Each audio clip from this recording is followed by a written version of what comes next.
Hi friends, நம்ம இன்னைக்கு வடை குழம்பு எப்படி செய்யலான்னு பார்ப்போமா? அதுக்கு தேவையான பொருட்கள்: கடுகு, வெந்தயம், நல்லெண்ணெய், மிளகாய், பூண்டு, கருவேப்பிலை, ஒரு பல்லாரி பொடிசாக நறுக்கி வச்சுருக்கேன், மஞ்சப்பொடி, வத்தப்பொடி, தக்காளி சிறுசாக நறுக்கி வச்சுருக்கு. ஒன்று இல்லைனா 2 தக்காளி எடுத்துக்கலாம். நான் 2 தக்காளி எடுத்திருக்கேன். புளி கரைசல், தேங்காய், சோம்பு, சீரகம் 3 போட்டு நல்லா அரைச்சி எடுத்து வச்சுருக்கேன். உப்பு, வெல்லம். இது வடை செய்கிறதுக்காக 1 கப் சிறுபருப்பு, அது கூட சோம்பு, 3 வத்தல் சேர்த்து நல்லா அரைச்சி மையாக எடுத்து வச்சுருக்கு. இப்போது வடை எப்படி செய்யலான்னு பார்ப்போமா? இப்போ அடுப்பை பற்ற வைக்கணும். கடாய் வச்சுட்டு நல்லா கடாய் சூடானதும் நம்ம கடலை எண்ணெய் அப்படி இல்லைன்னா தேங்காய் எண்ணெய் யூஸ் பண்ணணும். இப்போ இது பொரிக்கிறதுக்கு நாங்கள் தேங்காய் எண்ணெய் யூஸ் பண்ண போகிறேன்.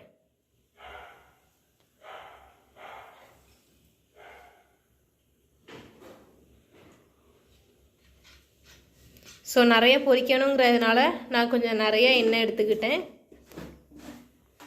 1.5 கப் கிட்ட எண்ணெய் எடுத்திருக்கேன். இப்போ நல்லா சூடாயிருச்சு எண்ணெய். ஸோ இந்த டைம் நம்ம மாவை கொஞ்சம் கொஞ்சமாக உள்ளே ஆட் பண்ணணும். வடை ஷேப்புக்கு தட்டி ஆட் பண்ணணும்.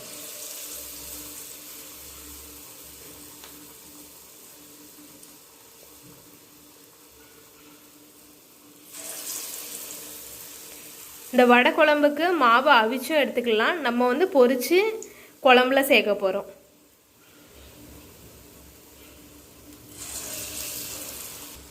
இப்போ நல்லா பொரிய ஆரம்பிச்சிருக்கு. இப்போ நல்லா பொரிஞ்சு வந்துருச்சு. இந்த ஸ்டேஜில் நம்ம எடுத்துக்கணும். இப்படியே எல்லா மாவையும் போட்டு எடுக்கணும். ஃபஸ்ட்டு அடுப்பை பற்ற வச்சுக்கணும்.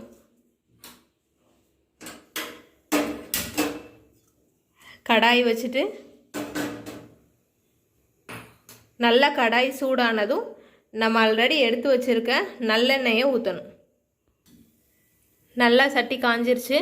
இப்போ எடுத்து வச்சுருக்க நல்லெண்ணெயை ஊற்றிக்கலாம். நல்லெண்ணெய் 2 டேபிள் ஸ்பூன் ஊற்றியிருக்கேன். நல்லா எண்ணெய் சூடாகி வந்துருச்சு. இப்போ கடுகு போட போகிறோம். கடுகு நல்லா பொரிய ஆரம்பித்ததும் நம்ம வெந்தயம் ஆட் பண்ணணும். இப்போ கொஞ்சம் பொரிய ஆரம்பிச்சிருச்சு. வெந்தயத்தை ஆட் பண்ணிக்கலாம். வெந்தயம் லைட்டாக வதங்கினதும் கருவேப்பிலை, பச்சை மிளகாய் 2ஐயும் ஆட் பண்ணணும். இப்போ லைட்டாக கிண்டி விட்டுக்கலாம்.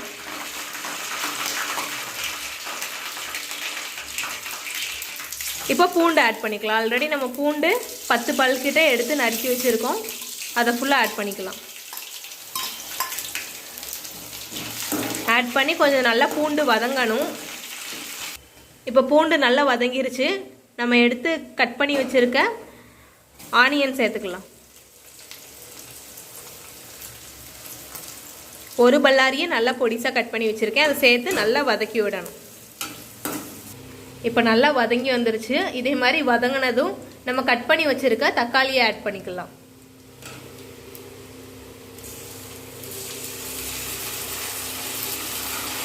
ஆட் பண்ணி நல்லா கிண்டி விடணும். இதே மாதிரி நல்லா வதங்கி வரணும். ஸோ இதே மாதிரி நல்லா வதங்கி வந்ததும் நம்ம மஞ்சப்பொடி போட்டுக்கலாம்.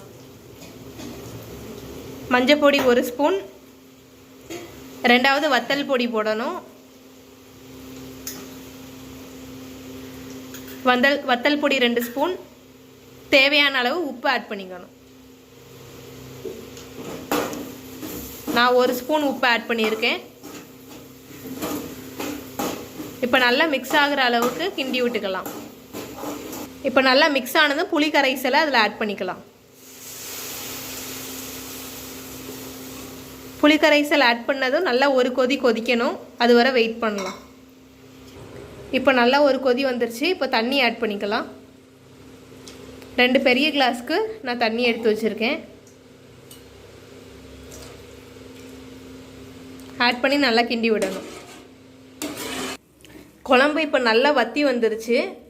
ஸோ கொஞ்சம் நல்லா வற்றுனதும் நம்ம வெல்லம் வந்து கொஞ்சம் போடணும். வெல்லம் போடும்போது கொஞ்சம் இனிப்பு சுவை கொடுத்துட்டு குழம்பு நல்லா டேஸ்ட்டாக வரும். ஸோ வெல்லம் போட்டு நல்லா கிண்டி விட்டுக்கணும். இந்த ஸ்டேஜில் கொஞ்சமாக தண்ணி ஊற்றுறேன். எதுக்காக ரெண்டாவது நம்ம தண்ணி ஊற்றுறோன்னா, வடை சேர்க்கும்போது அது கொஞ்சம் நல்லா தண்ணியை ஃபுல்லும் அப்சர்வ் பண்ணிக்கும்.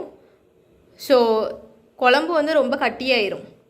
அது தவிர்க்கிறதுக்கு திரும்ப நம்ம 1 டம்ளர் தண்ணி சேர்க்குறோம். இப்போ குழம்பு கொதிச்சு வருது. ஸோ இந்த ஸ்டேஜில் தேங்காய், சீரகம், சோம்பு 3 சேர்த்து அரைச்சி வச்சுருக்க பேஸ்ட்டை உள்ளே ஆட் பண்ணிக்கணும். இது நல்ல சுவையை என்ஹான்ஸ் பண்ணி கொடுக்கும், நல்லா டேஸ்ட் இருக்கும். ஸோ இப்போ நல்லா மிக்ஸ் பண்ணி விட்டுக்கலாம். அந்த சோம்பும் சீரக வாடை போகிறதுக்கு ஒரு கொதி கொதித்ததும் நம்ம ஆல்ரெடி செஞ்சு வச்சுருக்க வடையை உள்ளே ஆட் பண்ணிக்கலாம். இப்போ ஒரு கொதி கொதிச்சிருச்சு. இப்போ வடையை ஃபுல்லும் உள்ளே ஆட் பண்ணிக்கலாம்.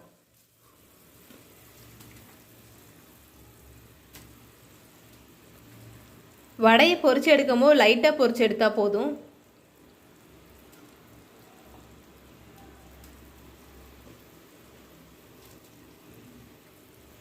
இப்போ ஒரு கொதி கொதிச்சு வந்ததும் ஆஃப் பண்ணிடலாம். மூடி 10 நிமிஷம் கிட்ட வச்சுருக்கணும். அப்போ தான் நல்லா அந்த வடை வந்து ஊறும்.